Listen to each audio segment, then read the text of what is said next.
Welcome to Pindar Poetry. We hope you learned something new. In this video, I will explain how to make homemade jelly without gelatin. First, understand that natural pectin is key for achieving a firm set. Fruits like apples, citrus, and cranberries are naturally high in pectin.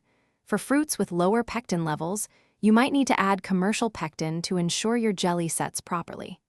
This natural gelling agent is what gives jelly its characteristic texture without any animal products. Next, prepare your fruit by thoroughly washing and chopping it into small pieces.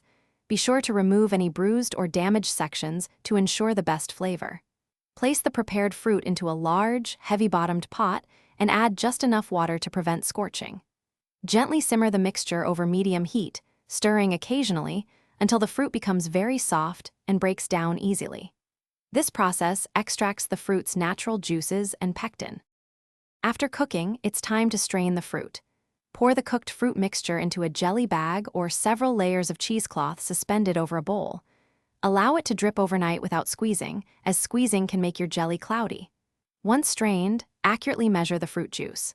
Then, add sugar to the juice, usually in a 1-to-1 ratio by volume, though you can adjust to your taste. This balance is crucial for flavor and setting. Finally, bring the juice and sugar mixture to a rapid boil, stirring constantly until it reaches the setting point, usually around 220 degrees Fahrenheit.